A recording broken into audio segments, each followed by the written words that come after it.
व्यक्ति की महानता उसके विचारों से निर्धारित होती है।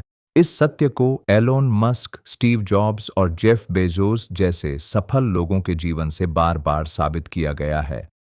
नेपोलियन हिल ने अपनी किताब थिंक एंड ग्रो रिच में कहा, आप जो सोचते हैं वही बन जाते हैं। पर अगर यह सच है, तो इतने लोग सफल होने में क्यों संघर्ष करते हैं? क्या वे अपने भविष्य के बारे में नहीं सोचते? क्या वे अपनी क्षमता को पहचानने में विफल रहते हैं? आज की कहानी इन सवालों के जवाब देगी और आपको एक शक्तिशाली सबक सिखाएगी। तो अंत तक हमारे साथ बने रहिए। मैं वादा करता हूं कि यह वीडियो आपके समय के लायक होगा। एक बार एक व्यस्त रेलवे स्टेशन पर एक भिखारी रहता था। हर दिन वह यात्रियों से भीख मांगकर अपना जीवन चलाता था जब वे अपनी ट्रेनों का इंतजार करते थे। एक दिन जब वह भीख मांग रहा था, उसने एक सुसज्जित व्यापारी को प्लेटफॉर्म पर आते देखा। उसके महंगे सूट और आत्मविश्वासी मुद्रा को देखकर भिखारी ने सोचा, यह आदमी जरूर बहुत अमीर होगा। अगर मैं उससे पैसे मांगूं तो वो जरूर मुझे अच्छी रकम देगा। इस उम्मीद से भिखारी व्यापारी के पास गया और हाथ फैलाया, लेकिन पैसे देने की बजाय व्यापारी ने उसे देखा और पूछा, क्या तुम हमेशा दूसरों से बस लेते ही हो? कभी किसी को कुछ दिया है? भिखारी चौंक गया। उसने ऐसा सवाल पहले कभी नहीं सुना था।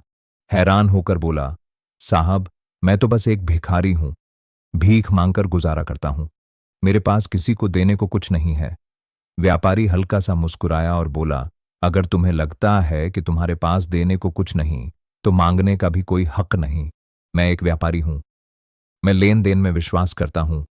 अगर तुम मुझे कुछ दे सको तो मैं भी बदले में कुछ दे सकता हूं, लेकिन अगर तुम्हारे पास देने को कुछ नहीं तो मैं भी कुछ नहीं दे सकता। ये कहकर व्यापारी अपनी ट्रेन में बैठकर चला गया। भिखारी वहीं स्तब्ध खड़ा रह गया। व्यापारी की बातें उसके दिमाग में गूंजती रहीं। मैं इतने लंबे समय से भीख मांग रहा हूं, लेकिन किसी ने मुझसे ऐसा कभी नहीं कहा। वह अभद्र नहीं था, बस उसने सच बोला। अगर मैं बदले में कुछ नहीं दे सकता तो लोग मुझे क्यों कुछ दें? पहली बार भिखारी को एहसास हुआ कि शायद इसीलिए लोग उसे ज्यादा पैसे नहीं देते, क्योंकि वह उन्हें बदले में कुछ नहीं देता। उस रात वह सोया नहीं, गहरी सोच में डूबा रहा। लेकिन मैं क्या दे सकता हूं? मैं तो बस एक भिखारी हूं। मेरे पास कुछ भी नहीं है। फिर भी व्यापारी के शब्द उसके मन में गूंजते रहे। अगर पाना चाहते हो तो पहले देना होगा। 2 दिन बीत गए। भिखारी ने किसी से पैसे नहीं मांगे। वह सोचने में व्यस्त था। तीसरे दिन स्टेशन पर बैठे बैठे उसने पटरियों के पास जंगली फूल खिलते देखे। उनके चटक रंगों ने उसका ध्यान खींचा और अचानक उसके मन में एक विचार कौंधा। क्या होगा अगर सिर्फ लेने के बजाय मैं बदले में कुछ दूं? क्या होगा अगर मैं लोगों को भिक्षा देने पर एक फूल दूं? दृढ़ निश्चय के साथ वह आगे बढ़ा, धीरे से मुट्ठी भर फूल तोड़े और अपनी जगह पर वापस आ गया। जब किसी ने उसे सिक्का दिया तो वह मुस्कुराया और बदले में उन्हें एक फूल दिया। आश्चर्यजनक रूप से लोगों ने फूलों को खुशी से स्वीकार किया। कुछ ने मुस्कुराते हुए उसका धन्यवाद भी किया। जैसे जैसे दिन बीते, कुछ अद्भुत हुआ। अधिक लोग उसे पैसे देने लगे, लेकिन उसने एक पैटर्न देखा। जब तक उसके पास फूल थे, लोग उदारता से देते थे। जब उसके फूल खत्म हो गए तो दान कम हो गया।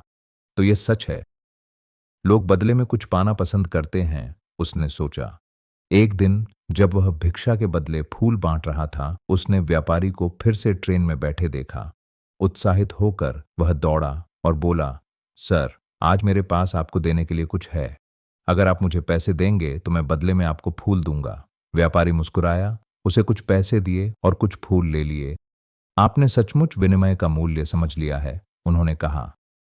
आज आप सिर्फ एक भिखारी नहीं रह गए हैं, आप एक व्यापारी बन गए हैं। ट्रेन अगले स्टेशन पर पहुंची और व्यापारी उतर गया।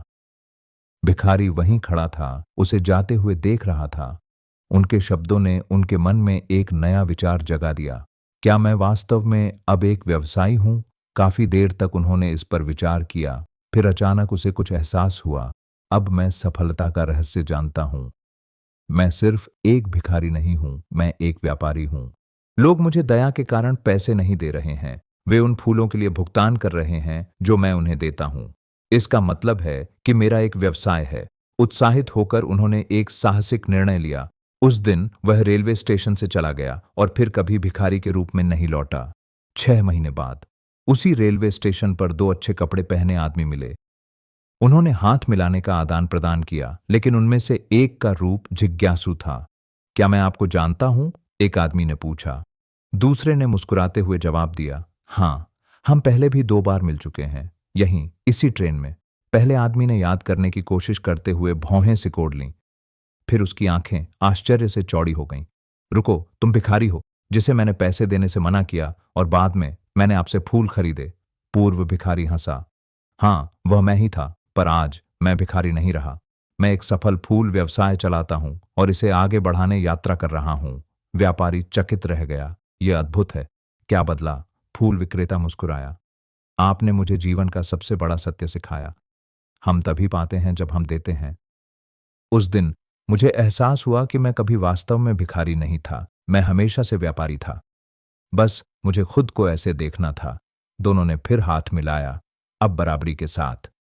फिर वे अपनी अपनी ट्रेनों में सवार हुए, अपने भविष्य की ओर बढ़ते हुए। जीवन इस बात से आकार लेता है कि हम खुद को कैसे देखते हैं। अगर आप खुद को छोटा मानते हैं, आप छोटे ही रहेंगे। पर अगर आप अपनी आंतरिक क्षमता पहचानें, तो महानता हासिल कर सकते हैं।